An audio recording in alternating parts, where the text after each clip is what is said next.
শ্রী অরবিন্দ বলেছিলেন, there are two powers that alone can affect in their conjunction the great and difficult things, which is the aim of our endeavor. A fixed and unfalling aspiration that calls from below, and a supreme grace from above that answers. Shri Aurobindo বলেছিলেন যে এই পুরো জগতে, গোটা পৃথিবীতে দুটো সত্তা কাজ করে, দুটো শক্তি কাজ করে। আর এই দুটো শক্তির মধ্যে একটা হচ্ছে সুপ্রিম পাওয়ার, মানে ঈশ্বরীয় কৃপা, আর আরেকটি হচ্ছে মনুষ্যত্ব আকাঙ্ক্ষা, যেটা নিচ থেকে ওপরে ওঠে, মানে আমাদেরই পৃথিবী সত্তার থেকে সেটা ওপরে ওঠে। আর আরেকটা যেটা ঈশ্বরীয় কৃপা, যেটা ওপর থেকে ঈশ্বরের দ্বারা আমরা পাই। এই দুটো সত্তা তখনই কাজ করে যখন আমরা সত্যর পথে থাকি বা আমাদের মধ্যে সত্যতা থাকে। আর এই দুটো সত্তা যখন ভালোভাবে কাজ করে, আমাদের যত রকমের বাধা বিঘ্ন আছে সবকিছু দূর হয়ে যায়। But the supreme grace will act only in the condition of light and the truth. It will not act in condition laid upon it by the falsehood and their ignorance. For if it were to yield to the demands of the falsehood, it would defeat its own purpose. Shri Aurobindo বলছেন যে এই যে supreme পাওয়ার, এই যে সর্বোচ্চ শক্তি, এটা তখনই কাজ করে যখন সত্য থাকে। যেখানে মিথ্যাচার, মিথ্যা কিংবা যেখানে অজ্ঞানতা থাকে, সেখানে এটা কখনোই কাজ করবে না কিংবা কাজ করতে পারে না। এবারে উনি এটাও বলছেন যে যদি কোথাও মিথ্যে, মানে ঈশ্বর কিংবা যদি কোথাও এই শক্তিটা মিথ্যে প্রয়োজনে কাজ করছে, তখন সেটা কিন্তু তার প্রয়োজনটাকে পরাজিত করে দেয়, সে কিছুতেই সেই কাজটা করতে বাধ্য হয় না। এবারে আপনাদের বলি উনি কি বলতে চাইছেন। উনি যেটা বলতে চাইছেন সেটা হলো গিয়ে যে আমাদের জীবনের সবচেয়ে বড় হচ্ছে আধ্যাত্মিকতা। দেখুন, এই স্পিরিচুয়ালিটি বা আধ্যাত্মিকতা আমাদের জীবনকে সুন্দর করে গড়ে তোলে। তবে এই আধ্যাত্মিকতাকে আমরা নিজেদের জীবন থেকে সরিয়ে রেখেছি, দূরে সরিয়ে রেখেছি।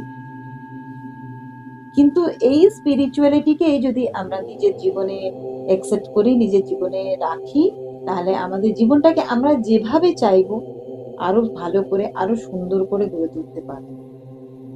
তো আসুন আমরা শ্রীমদ্ ভগবদ গীতাকে নিজেদের জীবনে রাখি, নিজেদের জীবনের সাথে রাখি, তাহলেই দেখবেন আমরা আমাদের জীবনটাকে আরো ভালোভাবে কাটাতে পারবো, যেরকম আমরা চাই। তো আজকে আমরা আমাদের 31তম এপিসোড নিয়ে আপনাদের সম্মুখে উপস্থিত হব। আমাদের সঙ্গে রয়েছেন স্বামী প্রবোধানন্দ পুরীজি। জেনে নেব ওনার থেকে যে কি হয়েছিল আগে।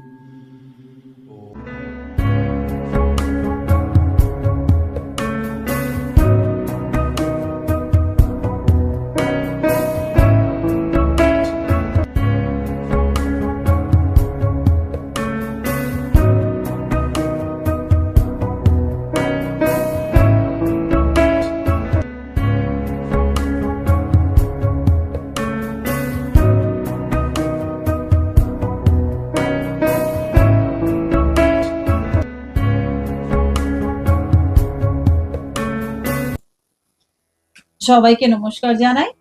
আজকে আমরা আমাদের নতুন এপিসোড নিয়ে আবার আপনাদের সম্মুখে এসে পড়েছি। আজকে আমাদের 31তম এপিসোড। তবে শুরু করার আগে একটা বিশেষ সূচনা আপনাদের দিয়ে দিই। আমাদের এই ঘরে ঘরে ভগবদ গীতা 1 মাসের জন্য বন্ধ থাকবে। তার কারণ আমাদের স্বামীজি যাচ্ছেন গোলক। এটা আমাদের জন্য সত্যি গর্বের বিষয় যে আমাদের সনাতন ধর্মের এই এত বড় গ্রন্থ, বেদ, বেদান্ত বা গীতার চর্চা নিয়ে উনি বিদেশ যাচ্ছেন। তো এটা সত্যি খুব মানে আনন্দের বিষয়। তবে আর একটা তার সাথে সাথে একটু কষ্টের বিষয় যে এটা 1 মাসের জন্য বন্ধ থাকবে। আমরা আবার শুরু করব জুন মাস থেকে। তো আজকে আমরা শুরু করছি আমাদের 31তম এপিসোড। আমার সঙ্গে রয়েছেন স্বামী প্রভুদানন্দ পুরীজি, ওনাকে জানাই প্রণাম ও স্বাগত। স্বামীজি, আজকে আমরা 31তম পর্বে চলে এসেছি। আর আজকের পর্বটা একটু বড় হবে, লম্বা হবে, আপনি যেরকম বলেছেন যে আজকে কয়েকটা শ্লোকের ব্যাপারে আপনি আমাদের দর্শকদেরকে বলবেন। তো আপনি জানাই প্রণাম আপনাকে। আর কি হয়েছিল, শ্রীকৃষ্ণ এরপরে কি বলেছিলেন আমাদের দর্শকদের আপনি জানান। ধন্যবাদ জয়া, প্রণাম তোমাকে, সবাইকে প্রণাম, সমস্ত দর্শককে। আর আপনাদেরকে কৃতজ্ঞতা জানাচ্ছি যে আপনারা যেভাবে আমাদেরকে সাপোর্ট করছেন এভাবে করতে থাকবেন। ভগবত গীতার এই যে ঘরে ঘরে ভগবত গীতা, এটাকে ঘরে ঘরে নিয়ে যাওয়ার জন্য আমাদের একটু সাহায্য করুন। তো আমরা যেখানে ছিলাম জয়া, সেটা ছিল যে যেখানে ভগবান কৃষ্ণ যে লাস্ট কথাটা বলেছিল যে ইন্দ্রিয়ানি ইন্দ্রিয় यदा संग्रायते चायम कुर्मंगानीव सर्वश ইন্দ্রিয়ানি ইন্দ্রিয়ার্থেভ্য তস্য প্রজ্ঞা প্রতিষ্ঠিতা। যেমন কোনো সময় কোনো সংকটের মুখে যদি কোনো যদি কচ্ছপ পড়ে, সে যেরকম নিজের ইয়ের মধ্যে শেলের মধ্যে ঢুকে যায়, সেরকমই বলছে যে তুমিও সবসময় সেই শেলের মধ্যে থাকবে। কিভাবে? যে জগতের সংস্পর্শ থেকে তুমি নিজেকে বাঁচাবে কিভাবে? ইন্দ্রিয়ের সাথে, ইন্দ্রিয়ের যে বিষয়, সে বিষয়ের সাথে যোগ করতে দেবে না। এক কথায় হচ্ছে যে আমাদের মনগুলো যেন ইন্দ্রিয়ের বিষয়, যে রূপ, রস, শব্দ, গন্ধ, স্পর্শ, এর থেকে যেন আমরা নিজেদেরকে আলাদা রাখতে পারি। তো এই কথাটা যখন তিনি বললেন, তখন অর্জুন ভাবছে যে এত কষ্ট করার দরকার কি?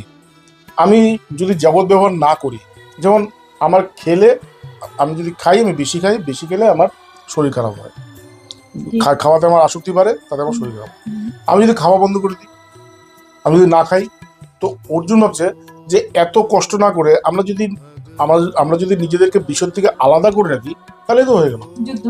মানে হ্যাঁ, বা আমরা যদি ওই জিনিসটা ব্যবহারই না করি। এখানে বলছেন যে তুমি এমনভাবে দেখবে যেন তুমি দৃশ্যের সাথে তুমি যেন ইয়ে না হও, মানে তুমি যেন আসক্ত না হও, মানে দৃশ্য আর তোমার মধ্যে যেন ডিস্টেন্স থাকে। তো অর্জুন বলছে যে না, দৃশ্য আর আমার মধ্যে ডিস্টেন্সটা আরেকভাবে রাখা যায়, আমি যদি নাই দেখি। ঠিক আছে? তো এটা উনি ভিতরে ভিতরে ভাবছেন। তো যারা ত্যাগ মানে কিন্তু বিষয় ত্যাগ না, বিষয়ের প্রতি আসক্তি ত্যাগ, ওটাকে ত্যাগ বলা হয়। তুমি কোনো কিছুকে ব্যবহার করছো, সেটা কিন্তু তার মানে কিন্তু তুমি ভোগী না। যদি ব্যবহার করতে গিয়ে তুমি যদি সেটাকে নিজের মনে করো, এই যে আমি মানে আসক্তি এবং মমত্ব, এটা ওটার মধ্যে তুমি যদি নিজের মমত্ব বোধ করো, যেটা আমার এবং এটা ছাড়া আমি বাঁচবো না, এইটা হচ্ছে আসক্তি। এটা হচ্ছে মানে এখানে আসক্তিটা হয়। আর ত্যাগটা হচ্ছে ওই ত্যাগটা, মমত্ব ত্যাগ করে, এটা আমার না এবং তার সাথে যেন আমার কোনো যুক্ত না হয়ে যায়, বুঝতে পারছো? ত্যাগ, তো ওটা হচ্ছে ত্যাগ। এমনি বিষয় ত্যাগ করাকে ত্যাগ বলা হয় না। তো তো এখানেও ভগবান কৃষ্ণ ওকে এইভাবে বোঝাচ্ছেন, বলছেন যে বিষয়া বিনির্বর্তন্তে নিরাহারস্য দেহিনা রসবর্জম রসপ্যস্য পরম দৃষ্ট্বা নিবর্ততে। তো বলছে দেখো, তুমি যে ভাবছো যে বিষয়ের থেকে নিজেকে আলাদা রাখবে বা বিষয়কে ত্যাগ করে তুমি থাকবে, তুমি যদি বিষয়কে ত্যাগ করো, তাইলেও কিন্তু তুমি মনে মনে কিন্তু তুমি বিষয়টাকে চিন্তা করবে, তুমি কিন্তু ত্যাগ হলো না, তোমার মনে মনে কিন্তু জিনিসটা থাকলোই। ঠিক আছে? তুমি বিষয়কে রসবর্জন, তুমি রস থেকে নিজেকে আলাদা রাখলে, কিন্তু তুমি কিন্তু রসা আপি আসছে, তুমি কিন্তু ওই রসের কথাই চিন্তা করবে, তাহলে সেটা কিন্তু ত্যাগ হচ্ছে না। একমাত্র পরমাত্মাকে জানা ছাড়া, একমাত্র ঈশ্বরকে বা ব্রহ্মকে জানা ছাড়া ত্যাগ হয় না। ত্যাগ করতে গেলে তোমাকে ব্রহ্মকে জানতে হবে। আমি ব্রহ্ম, এই জায়গায় তুমি যতদিন পর্যন্ত প্রতিষ্ঠিত না হবে, ততদিন পর্যন্ত তোমার ত্যাগ হবে না। এই জন্য বলে যিনি ব্রহ্মজ্ঞানী তিনি হচ্ছেন সন্ন্যাসী। সন্ন্যাসী মানে হচ্ছে যে সম্যক রূপে অজ্ঞান নাশ যার। সন্ন্যাসী মানে এই ড্রেস পরে থাকা না, গেরুয়া বস্ত্র পরে থাকা না, বা আশ্রমে থাকা না। সন্ন্যাসী মানে হচ্ছে যার পূর্ণরূপে অজ্ঞান নাশ হয়ে গেছে। অজ্ঞান মানে হচ্ছে আমি দেহ, আমি মন, এটা আমার, ওইটা আমার, এগুলো অজ্ঞান। তো যার মধ্যে এই ভাবটাই নেই, এই ভাবটাই নষ্ট হয়ে গেছে, যে আমি দেহ না, আমি মন না, আমি বুদ্ধি না, আমি চিত্ত না, এইখানে যে দৃঢ় হয়ে আমি আত্মা, এই জায়গায় যার জ্ঞান দৃঢ় হয়েছে, সেই হচ্ছে ঠিক সন্ন্যাসী। ঠিক আছে? তো ভগবান কৃষ্ণ বলছে যে তুমি যদি রসকে ত্যাগ করো, কিন্তু তুমি রসের প্রতি যে তোমার আসক্তি, সেটা তো তোমার ত্যাগ হয় না। একমাত্র ঈশ্বরকে জানা ছাড়া, একমাত্র ব্রহ্মকে জানা ছাড়া তোমার এটা ত্যাগ হয় না, তাই ওইভাবে ত্যাগ করা যায় না। তারপরে বলছেন যে ইয়ততো আপি কন্তেয়া পুরুষস্য বিপশ্চিতা ইন্দ্রিয়ানি প্রমাথিনী হারন্তি প্রসবং মনা। হচ্ছে যে তোমাকে এই ত্যাগের কথা বলছি কেন? এই ত্যাগের কথা এর জন্য বলছি যে এই যে ইন্দ্রিয়, এই যে ইন্দ্রিয় যখন বিষয়ের সাথে যুক্ত হয়, তখন এই যে আকর্ষণটা এটা এত এত মানে শক্তিশালী হয় যে সে সত্যকে ভুলে যায় এবং তার মনকে বা তার বুদ্ধিকে আমার সত্য থেকে আলাদা অন্যদিকে নিয়ে যায়। সে বিপদগামী হয়ে যায়। এই জন্য বিপদগামী হয় বলে বলছে যে তোমাকে সবসময় অনাসক্তির প্র্যাকটিস করতে হবে। তুমি যদি অনাসক্তির প্র্যাকটিস না করো, তাহলে শুধু আধ্যাত্মিক জগতেই না, তুমি এমনি যে সাংসারিক জগৎ, ব্যবহারিক জগৎ, সেখানে কিন্তু তুমি কষ্ট পাবে। সেখানে কিন্তু তুমি দেখবে যে তুমি যত বেশি আসক্ত হবে, তত বেশি দেখবে তোমার জীবনটা ধীরে ধীরে অনেক কঠিন হতে থাকবে এবং তুমি ওখান থেকে বেরোতে পারবে না। এবং এই যে বেরোতে না পারাতে তুমি দেখবে যত বেশি জড়াবে এই সংসারের মধ্যে, তত বেশি তোমার সমস্যা বাড়বে। তাই বলছে যে অনাসক্ত ত্যাগ একটা জিনিস, আরেকটা হচ্ছে অনাসক্ত হওয়া। তো গীতার মধ্যে কিন্তু ত্যাগের কথাটা অত বেশি বলা নেই, অনাসক্তির উপরেই বেশি মানে দেওয়া হয়েছে, অনাসক্তির উপরেই বেশি মানে দেওয়া হচ্ছে, তোমরা অনাসক্ত হও। তো এই জন্য বলছেন ইয়ততো আপি কন্তেয়া পুরুষস্য বিপশ্চিতা ইন্দ্রিয়ানি প্রমাথিনী হারন্তি প্রসবং মনা। এই যে ইন্দ্রিয় কিন্তু প্রচন্ড শক্তিশালী। একে যদি তুমি কন্ট্রোল না করতে পারো, একে যদি তুমি নিজের বশে না করতে পারো, তাহলে কিন্তু তুমি সত্যের থেকে দূর হয়ে যাবে, তোমার কিন্তু বিপদগামী। এই জন্য কি বলছেন, তারপরে বলছেন তানি সর্বাণি সংযম্য যুক্ত আসিত মৎপরঃ বশেহি ইয়স্য ইন্দ্রিয়ানি তস্য প্রজ্ঞা প্রতিষ্ঠিতা। এই জন্য বলছেন তানি সর্বাণি সংযম্য। এর জন্য তোমাকে বলছি হে অর্জুন, এর জন্য বলছি যে তুমি এই যে সংযম যে বিদ্যা, এই সংযম বিদ্যাকে তুমি প্র্যাকটিস করো, তুমি চর্চা করো। তানি সর্বাণি সংযম্য যুক্ত আসিত মৎপরঃ। এবং যুক্ত থাকবে কিভাবে? যুক্ত কোথায় থাকবে? তুমি আমার সাথে যুক্ত থাকো। এই প্রথম ভগবত গীতাতে ভগবান কৃষ্ণ এই ঈশ্বরের সাথে যুক্ত হওয়ার কথাটা বলছেন। এতক্ষণ বন্ধু তিনি জ্ঞানের কথা বলছিলেন। এখান থেকে শুরু হচ্ছে কর্ম এবং ভক্তিরও কিন্তু একটা ছোট্ট একটা মানে এখানে সূত্রপাত হচ্ছে। মত পারা মানে আমার জন্য কর্ম করো। আমরা যখনই কর্ম নিজের জন্য করতে যাই, তখনই কিন্তু আমরা আসক্ত হই। এই সংসারের মধ্যে আমরা আসক্তি হই কেন? কারণ আমরা জানি এই সংসারটা আমার, এখানে আমি এসেছি। এখানে শ্রীকৃষ্ণ নিজের জন্য মত পড়া, এখানে নিজেকে মত পড়া, যা কিছু করবে তুমি আমার জন্য করবে। তানি সর্বাণি সংযম্য। এর জন্য তোমাকে বলছি হে অর্জুন, সবকিছুকে মানে সংযম করে, মানে ইন্দ্রিয়কে সংযম করে, ইন্দ্রিয়গুলোকে বোঝাও, মনকে বোঝাও যে এই যে জীবন, এই জীবনটা কিন্তু আমার জন্য, ঈশ্বরের জন্য, তোমার জন্য না, তোমার ভোগের জন্য না। মানুষ কি করে? মানুষ ভোগ করতে যায়, আমার এটা চাই ওটা চাই, বলছে না, এর জন্য তোমার জীবনটা না, তোমার জীবনটা হচ্ছে ঈশ্বরের জন্য। তুমি ঈশ্বরের অভিপ্রায় তুমি এই পৃথিবীতে এসছো, তুমি এই পৃথিবীতে এসছো একটা কর্ম করার জন্য। তোমাকে দিয়ে যা কর্ম করানো হবে তুমি সেই কাজটা করবে, তোমাকে দিয়ে তিনি যেই কাজটা করাবেন তুমি সেই কাজটাই করতে পারবে। তুমি যদি অন্য কোনো কাজ করতে যাও, তুমি সেখানে দেখবে তুমি অকাজের মধ্যে তুমি পারবে না এবং তুমি শুধু সংকটের মধ্যেই পড়বে। তো তানি সর্বাণি সংযম্য যুক্ত আসিত মৎপরঃ। ভগবান বলছে এর জন্য সমস্ত কর্ম তুমি আমার জন্য করবে। বশেহি ইন্দ্রিয়ানি যস্য। যার ইন্দ্রিয় নিজের বশে থাকে, বশে কিভাবে থাকবে? যখনই তুমি ইন্দ্রিয়গুলোকে তার জন্য চালনা করবে। আমি দেখবো কেন? ভগবানের জন্য দেখবো। আমাদের এখানে আছে, আমাদের উপনিষদে আছে, ওম ভদ্রম কর্ণেভি শৃণুয়াম্য দেবা ভদ্রম পশ্যমাক্ষ বীর্য যাত্রাহা। বলছে আমার কানগুলো যেন মানে শুভ শব্দ শোনে, সেই শব্দগুলো যেগুলো দেবতার প্রিয় হয়। আমি যে দেখবো, আমি যেন সেই জিনিসটা দেখি যেটা আমার দেবতা পছন্দ করে। তার মানে আমার দৃষ্টি, আমার শ্রবণ, আমার আমার আমার রসস্বাদন, আমার স্পর্শ, আমার ঘ্রাণ, সবকিছু ঈশ্বরের জন্য। ঈশ্বরের জন্য যদি না হয়, এগুলো যদি ঈশ্বরের পছন্দ না হয়, তাহলে কিন্তু এখানে অন্য রেজাল্ট চলে আসে। বুঝতে পেরেছো? তো এখানে বলছে যে বশেহি ইয়স্য ইন্দ্রিয়ানি তস্য প্রজ্ঞা প্রতিষ্ঠিতা। যার ইন্দ্রিয় নিজের বশে, তিনি হচ্ছেন এই জ্ঞানে প্রতিষ্ঠিত। ঠিক আছে, তারপরে বলছেন যে ধায়াতে বিষাং পুংসাম সঙ্গাস্তেষু উপজায়তে, संज्ञात संजायते काम, कामात क्रोधो भी जायते, क्रोधात भवति सम्मोह, सम्मोहात स्मृति विभ्रम, स्मृति भ्रंशात बुद्धिनाशो, बुद्धिनाशात प्रणशति। তো এখানে এটা একটা ফর্মুলা দিয়েছেন ভগবান কৃষ্ণ, যে উনি বলছেন যে দেখো তোমাকে যে আমি যে আসক্তি না করতে বলছি, কেন বলছি, কেন তুমি আসক্তিটা করবে না, কেন তুমি নিজেকে আসক্তি থেকে বাঁচাবে, কেন তুমি সবসময় অনাসক্ত জীবন যাপন করবে। তো এখানে একটা উনি দেখাচ্ছেন যে কি হয় অ্যাকচুয়ালি আসক্তি থাকলে মানুষের কি হয়। বলছে কি যে ধায়াতে বিষয়ান পুংসা সঙ্গাস্তেষু উপজায়তে। বলছে দেখো তুমি ধরো একটা সাধারণ মানুষ, তুমি রাস্তায় ঘুরছো, তুমি তোমার জীবন যাপন করছো, কিন্তু তুমি যা যা দেখছো, তুমি যা যা শুধু মানে ইন্দ্রিয় দিয়ে তুমি যা যা মানে গ্রহণ করছো, সবকিছুর প্রতি কিন্তু তুমি জানতে অজান্তে আসক্ত হচ্ছ। তুমি হয়তো জানোই না। যেরকম আমরা যে স্বপ্ন দেখি, অনেক সময় দেখবে অনেক স্বপ্ন দেখো যেটা কোনো মানে নেই, তো আমরা উঠে কি বলি যে আরে আজকে একটা স্বপ্ন দেখলাম, বেকার একটা স্বপ্ন দেখলাম, এটা কোনো মানে নেই। কিন্তু স্বপ্নটা তো আমার মনের থেকে এসছে, আমার মনেরই তো রূপটা দেখলাম, এটা তো আমার মনে ছিল, তাই তো? এটা তো একটা তো কারণ আছে। এটা যখন আমার মনে ছিল, তার মানে কোনো না কোনো সময় আমার এটার একটা এক্সপিরিয়েন্স হয়েছে, যেটা হয়তো আমি জানিই না, অচেতন অবস্থায়। অচেতন মানে যেরকম তুমি এখান থেকে রাস্তা দিয়ে তুমি ইয়েতে যাচ্ছ, বাজার যাচ্ছ, তুমি অনেককে দেখো, সবাইকেই দেখো, তোমাকে যদি জিজ্ঞেস করা হয় আচ্ছা বলো তো তুমি কয়জনকে দেখেছো, তুমি কিন্তু বলতে পারবে না। তুমি শুধু তাদের কথাই বলতে পারবে যাদেরকে তুমি চেনো, মানে যারা তোমার কাছে অলরেডি তোমার মধ্যে আছে, তাদের নামটাই তুমি করতে পারবে। বাকি সবাইকে দেখেছো, তাদের নাম তো দূরের কথা, তাদের চেহারা পর্যন্ত তোমার মনে করবে, কিন্তু ওগুলো কিন্তু অজান্তে তোমার ভিতরে ঢুকে গেছে, ওগুলোই কোনো না কোনো সময় বেরোয়।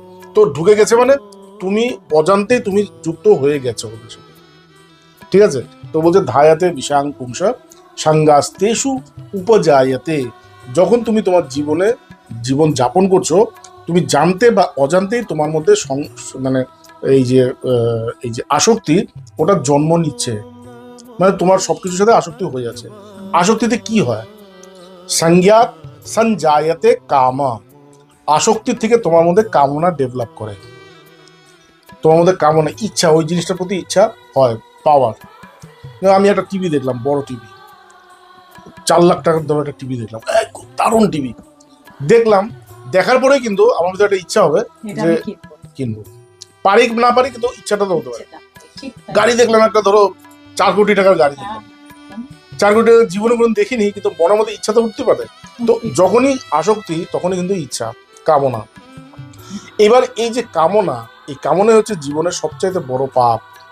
আমরা আগে গিয়ে পাবো, ভগবান কৃষ্ণ বলছে কাম এষা ক্রোধ এষা রজোগুণ সমুদ্ভবা মহাশনো মহাপাপমা বিদ্মেনম ইহ বৈরিনম। আগে আমরা গিয়ে পাবো, বলছি এই যে কাম, এই কামনা, এবং এই কামনা পূর্ণ না হলে যে ক্রোধ, এই কামনা এবং ক্রোধ এরা হচ্ছে মহাশনো, এগুলো হচ্ছে আমাদের জীবনের সবচাইতে বড় শত্রু, এবং আমাদের জীবনকে পাপের দিকে নিয়ে যাওয়ার একমাত্র কারণ হচ্ছে কামনা। বিদ্মেনম ইহ বৈরিনম, এদেরকে নিজের শত্রু বলে জেনো। তো তোমার মধ্যে যে এই যে আসক্তিগুলো উঠছে, এই আসক্তিগুলো কিন্তু তোমার শত্রুকে জন্ম দিচ্ছে, কামনা। সংজ্ঞাত সঞ্জায়তে কামা, প্রতি মুহূর্তে তোমার মধ্যে কিন্তু কামনা উৎপন্ন হচ্ছে। ঠিক আছে, এবার কামনাগুলো কোনোদিন পূর্ণ হয় না, কোনো দিন হবে না। একটা কামনা পূর্ণ করতে যাও, তুমি দেখবে হবে না। কারণ একটা মানুষ যখন জীবনের শেষ অবস্থায় আসে, তাকে জিজ্ঞেস করো তুমি কি সব পেয়েছো, বলবে না আমি কিছু পাইনি, আমি কিছু পাইনি। তুমি পাবে, তোমার জন্য রেখে গেলাম, তুমি পাবে, আমি কিছু পাইনি। তো কারোরই কিন্তু কামনা পূর্ণ হয়, বুঝতে পেরেছো? এই যে কামনা পূর্ণ না হলো না, তাহলে কি হলো? এই কামনা পূর্ণ না হলে ক্রোধের উৎপত্তি হয়, ক্রোধ, মানুষের মধ্যে রাগ হয়। এই যে মানুষের রাগী, এতটা মানুষের রাগ আমরা বলি না, আজকালকার জীবনে মানুষের মধ্যে প্রচন্ড রাগ চলে আসছে, রেজ চলে আসছে মানুষের মেন্টাল হেলথের দিকে। এর পিছনে একমাত্র কারণ হচ্ছে মানুষ নিজের মনকে কন্ট্রোল করতে ভুলে গেছে। আগে ছোটবেলা আমাদের সংস্কার দেওয়া হতো, ছোটবেলা আমাদেরকে শেখানো হতো এটা করবে, এটা করবে না, এটা করবে, এটা করবে না। আজকাল এগুলো বলা হয় না, আগে যেগুলো মানে প্রচন্ড দরকারি ছিল, ছোটবেলা একটা বাচ্চাকে শেখানো যে ওখানে প্রণাম করবে, ওনার সাথে এইভাবে কথা বলবে, বড়দেরকে সম্মান করবে, আজকাল এগুলোই যেন মানে একটা ফ্রিডম বা এর একটা মানে ইয়ে করে, এর একটা মানে নাম করে একটা মানে উশৃঙ্খলতা শুরু হয়েছে। কিন্তু ওই সংস্কারটা কিন্তু দরকার ছিল। ওই সংস্কারটা দরকার ছিল কেন? পরের দিকে গিয়ে তার মধ্যে এই জিনিসগুলো যখন সে পরে জীবনের একটা স্টেজে আসবে তখন তার এই এই দরকার লাগে। তো বলছে যে কামাত কামাত ক্রোধবি জায়াত, মানুষ নিজের মনকে কন্ট্রোল করতে পারছে না, নিজের কামনাকে কন্ট্রোল করতে পারছে না, এবং যেহেতু পারছে না সে ক্রোধী হয়ে যাচ্ছে, ফ্রাস্ট্রেটেড হয়ে যাচ্ছে, ডিপ্রেস হয়ে যাচ্ছে। বুঝতে পেরেছো? এবার ক্রোধাৎ ভবতি সম্মোহা, একটা মানুষের যখন প্রচন্ড রেগে যায় তখন সে কি হয়, সে ওই রাগের মধ্যে সম্মোহিত হয়ে যায়, সে ভালো খারাপ সব ভুলে যায়। ঠিক আছে? তো ক্রোধাৎ ভবতি সম্মোহা, ক্রোধ মানুষকে সম্মোহিত করে। সম্মোহাৎ স্মৃতি বিভ্রমা, এবং এই যে সম্মোহন হয়ে গেল, তাতে কি হলো, তার স্মৃতি চলে, আমার সামনে মা দাঁড়িয়েছে না বাবা দাঁড়িয়েছে না আমার ভাই দাঁড়িয়েছে না বোন দাঁড়িয়েছে না কে, ভুলে গেলাম, যা খুশি বললাম, যা খুশি করলাম, ক্রোধের ইয়েতে এসে ক্রোধের সম্মোহিত হয়ে আমি যা খুশি করলাম। তো ক্রোধাৎ ভবতি সম্মোহাৎ স্মৃতি বিভ্রমা, স্মৃতি ভ্রংশাৎ বুদ্ধি নাশো। এখন যখন আমার এই স্মৃতি ধ্বংস হয়ে গেল তখন কি হলো, আমার বুদ্ধির নাশ হয়ে গেল। ঠিক আছে? স্মৃতি ভ্রংশাৎ বুদ্ধি নাশো, বুদ্ধি নাশাৎ প্রণশ্যতি, এবং যখন আমার এই বুদ্ধি বা যখন আমার এই জ্ঞানের নাশ হলো তখনই আমার জীবনটা ধ্বংস হয়ে গেল, প্রণশ্যতি, আমি একবার বিধ্বংস হয়ে গেল। তো এই হচ্ছে মানুষের জীবন। তুমি ভালো করে দেখবে মানুষ কিন্তু এইভাবেই যায়। একটা মানুষ যখন একদম নাশ হয়ে যায় না, একদম ধ্বংস হয়ে যায়, তুমি এর পিছনে যেতে থাকবে, দেখবে যে ওই কারণ হচ্ছে আসক্তি। এই জন্য বলছে যে আসক্তির উপরে কন্ট্রোল করো, কি চাইবে না চাইবে মনের মধ্যে চিন্তা করো, বিচার করো। এই জন্য একটা কথা আছে, বিবেক, শুধু বিচার না, বিচার করে যদি দেখো যে এটা ঠিক, ওটাকে গ্রহণ করো। আগে আমাদের বাবা মারা মানে উপদেশ দিতেন, আশীর্বাদ দিতেন, বিবেকবান হও, মানে তুমি বিবেকী হও মানে তুমি ভালো জিনিসটা নাও, তোমার মধ্যে যেন ভালো জিনিসটা নেওয়ার আসে, সক্ষমতা আসে। ঠিক আছে? তো বলছেন কি যে ধায়াতে বিষয়ান পুংসা সঙ্গাস্তেষু উপজায়তে সঞ্জায়তে কামাৎ ক্রোধোবি জায়তে, ক্রোধাৎ ভবতি সম্মোহাৎ স্মৃতি বিভ্রমা, স্মৃতি ভ্রংশাৎ বুদ্ধি নাশাৎ প্রণশ্যতি। ঠিক আছে? এইবার ভগবান বলছে, এইবার তুমি জীবনটাকে যাপন করবে কিভাবে? এই তো একটা নর্মাল কোর্স, এর মধ্যে তুমিও আছো, আমি আছি, আমরা সবাই এর মধ্যে পড়ে যাব, এবং পড়ে গেলে আমরা কি সবাই ধ্বংস হবো? না, ভগবান বলছে না, এর থেকে বেটার একটা জীবন আছে, আমি সেটা তোমাকে বলছি। তুমি ওই লাইনে তুমি যদি যাও, তুমি একদম ধ্বংসের দিকে যাবে, ওই ধ্বংসের থেকে বাঁচানোর একটা রাস্তা আছে, সেই রাস্তাটা আমি তোমাকে বলছি। কি? রাগ দ্বেষ বিযুক্তেস্তু বিষয়ান ইন্দ্রিয়শ্চরণ। বলছে বিষয়ের মধ্যে যে ইন্দ্রিয়গুলো যখন আসে, মানে বিষয় মানে এই যে রূপ রস শব্দ গন্ধ স্পর্শ, এগুলো তো আমরা ইন্দ্রিয় দিয়ে বুঝি। রূপ আমি চোখ দিয়ে দেখি, রস আমি আমার জিভ দিয়ে, শব্দ, তো এগুলো সব আমাদের ইন্দ্রিয় দিয়ে আহরণ করি। এদের প্রতি রাগ মানে অনুরাগ এবং দ্বেষ, এদেরকে গ্রহণ করারও দরকার নেই, এদেরকে ত্যাগ করারও দরকার নেই। ওই যে গল্পটা বলেছিলাম না, যে আমরা বৃন্দাবনে গেছিলাম, বৃন্দাবনে প্রচন্ড বাঁদর, তো বাঁদর থেকে রেহাই পাবো কিভাবে? যে বাঁদরের দিকে তাকিও না, যে বাঁদর দিকে তাকালে না, বাঁদর তোমার কিছু সামনে দিয়ে হেঁটে যাও, কিছু করবে না। তো এইখানেও সেরকম, তোমার ইন্দ্রিয়ের মধ্যে ইন্দ্রিয়ের বিষয় হিসেবে থাকুক, কিন্তু তোমার কিন্তু তার প্রতি অনুরাগ এবং বিদ্বেষ দুটোই যেন না থাকে। তুমি জীবনটা চলবে কিভাবে? রাগ দ্বেষ বিযুক্তেস্তু, তোমার মধ্যে আসক্তিও থাকবে না, অনাসক্তিও থাকবে না। তুমি জানবে যে এটা সত্য, এটাকে এইভাবে ডিল করতে হয়। ঠিক আছে? এর মধ্যে আসক্ত হতে নেই, বা এর থেকে আলাদা হতে নেই, কিংবা আলাদা হতে গিয়ে আসক্ত হয়ে যাবে। ঠিক আছে? রাগ দ্বেষ বিযুক্তেস্তু বিষয়ান ইন্দ্রিয়শ্চরণ আত্মবৈশ্য বিধে আত্মা প্রসাদম অধিগচ্ছতি। তাইলেই তুমি যে জীবনের যে উদ্দেশ্য, বিধেয় আত্মা, তোমার জীবনের যে উদ্দেশ্য, যে আমি কেন এসেছি পৃথিবীতে, আমি পৃথিবীতে এসেছি নিজেকে জানার জন্য। হুম। আমি পৃথিবীতে এসেছি ভোগ করার জন্য না। আমি কেন ভোগ করতে গিয়ে তো মানুষের দুর্ভোগের পাল্লায় পড়ছে, তো ভোগ তো নেই এখানে। এখানে আমরা এসেছি একমাত্র নিজেকে জানার জন্য, নিজের স্বরূপকে জানার জন্য, নিজের পরিচয় পাওয়ার জন্য। কাশ্যত্বম কাহ, কে তোমার, তুমি কে, কুত আয়াতি, তুমি কোথা থেকে এসছো, এই কথাটা জানার জন্য তুমি এসছো এই পৃথিবীতে। এই যে তখন আত্মবৈশ্য বিধেয় আত্মা, তখনই তুমি এই বিধেয় আত্মাকে তুমি জানবে। তোমার সে আত্মার প্রতি আবেশ হবে, তোমার বিষয়ের প্রতি আবেশ হয়, বিষয়ের প্রতি তোমার টান হয়, তখন তোমার আত্মার প্রতি আবেশ হবে, তুমি আত্মার প্রতি তুমি আকর্ষণ বোধ করবে এবং তুমি সেই বিধেয় আত্মাকে বুঝবে। প্রসাদম আদিগচ্ছতি, তখনই তুমি শান্তি পাবে। একমাত্র আত্মাতে যখন তুমি আবেশিত হয়ে তুমি যখন সেই বিধেয় আত্মার স্পর্শ পাবে, তখনই তুমি শান্তি পাবে।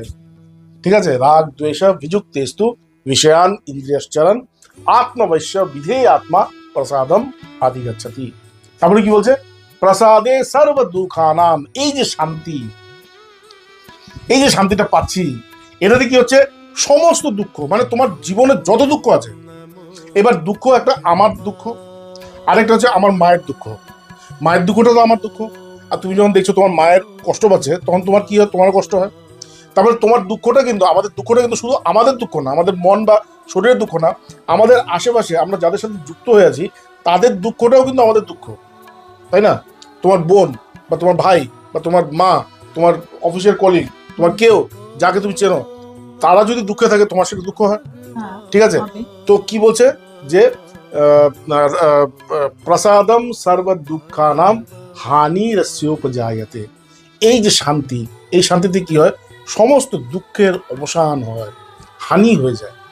শুধু তোমার না, তোমার সাথে যুক্ত যারা আছে সবার জীবনের যে দুঃখ, সমস্ত দুঃখ হানি হয়ে যায়।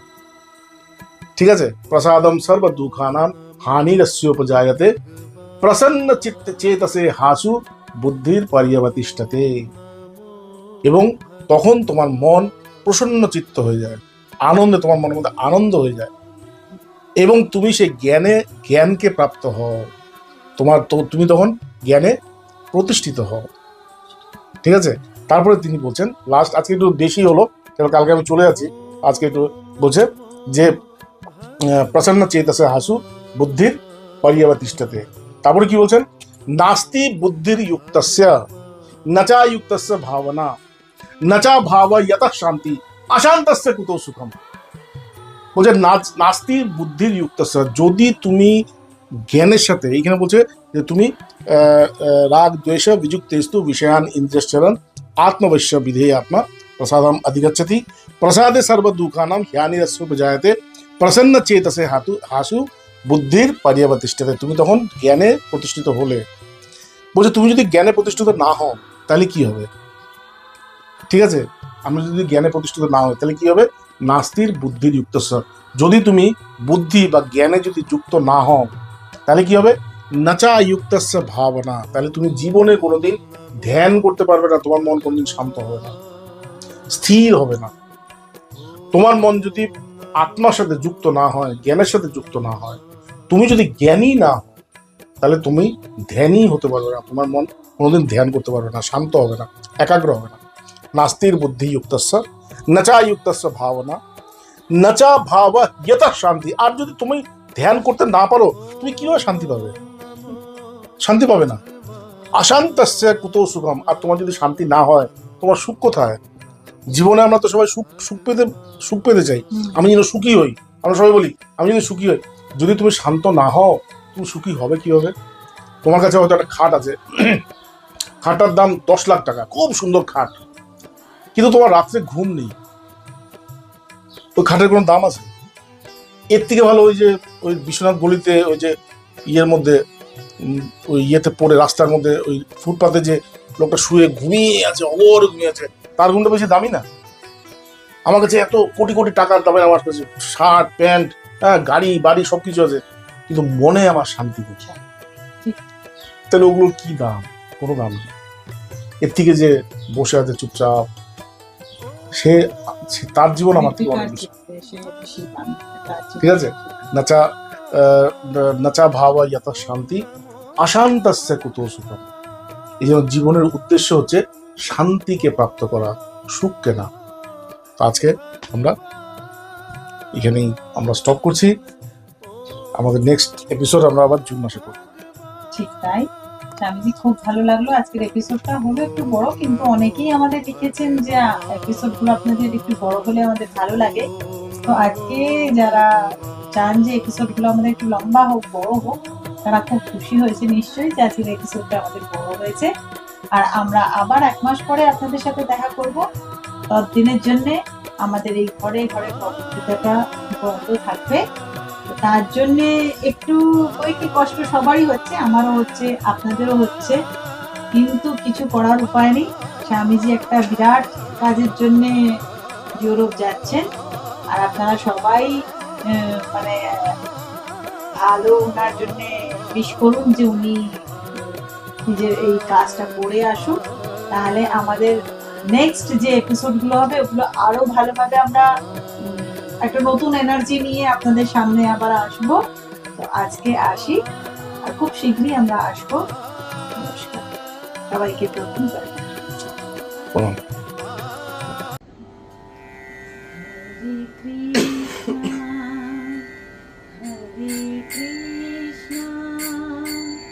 কৃষ্ণ কৃষ্ণ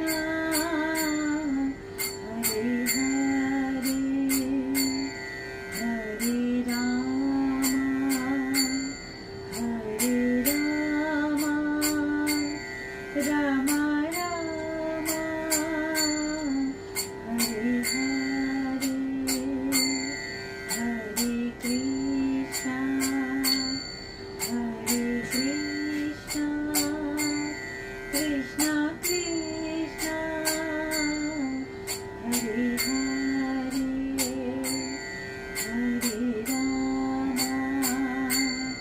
হরে রাম, রাম রাম হরে হরে, হরে কৃষ্ণ হরে কৃষ্ণ, কৃষ্ণ কৃষ্ণ হরে হরে, হরে রাম হরে রাম, রাম রাম হরে হরে, হরে কৃষ্ণ হরে কৃষ্ণ, কৃষ্ণ কৃষ্ণ হরে হরে, হরে রাম।